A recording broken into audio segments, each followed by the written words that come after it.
So now they're looking at a mission in an area of Fallujah, which is called the Pizza Slice. And if you go look at a map of Fallujah, it's really obvious to figure out where the Pizza Slice is. I actually did one operation, my first deployment to Iraq, in the Pizza Slice. And they're looking at doing an operation there. They got some intelligence that there's a bad guy there that they want to go and get. And we're going back to the book. After discussing the idea with several fellow officers, including Travis, Major Kubicki, did I say that right? Kubicki, yeah. Major Kubicki announced that a team would head into the Pizza Slice to follow up on new intelligence about the sniper's whereabouts. So it's a sniper that they're going after, an enemy sniper. Hopefully, they could find the terrorist sniper who is shooting at U.S. Marines, Iraqi soldiers, and civilians. 2 American Humvees would accompany 2 full vehicles of Iraqi army troops. In one Humvee would be Kubicki, Albino, and Kim. They would be joined by the driver, Staff Sergeant Paul Petty, and the turret gunner, Staff Sergeant Josh Wilson. Chuck Siegel would ride in the second Humvee. The driver would be Staff Sergeant Chad Marquette, turret gunner Corporal Briner, and Mohammed, an Iraqi interpreter. Travis and Second Lieutenant Scott Alexander, a friend and fellow MIT team member, were supposed to go to a nearby school with Iraqi soldiers and hand out candy, crayons, and coloring books to local kids.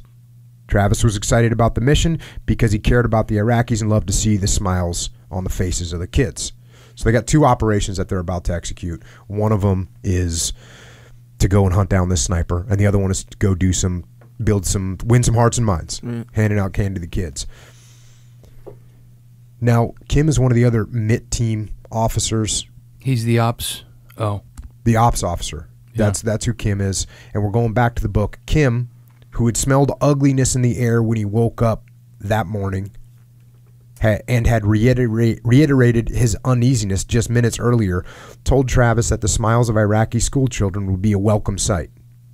Kim was a brave Marine who repeatedly distinguished himself on the battlefield, but on this day, he felt worn down. Fortunately, he and Travis were close enough that he felt confident asking his friend to take his place on Major Kubicki's Pizza Slice patrol team. "Is it cool if I head over to the school instead?" Kim asked. "No problem," Travis replied, his eyes lighting up because he knew this meant he could help go find the sniper. "Are you sure?" Kim insisted. "Go ahead with Scott to the school," Travis said. "We're all good." "Thanks, Travis," Kim said. "I'll see you in a bit."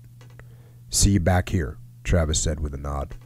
Yeah, so never knew that story. And when we were writing the book, started to talk to Chris about that day.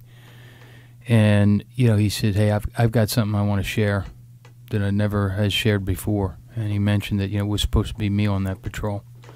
Imagine what it would take for him to sort of come forward with that story. But he and Travis and Scott were really close.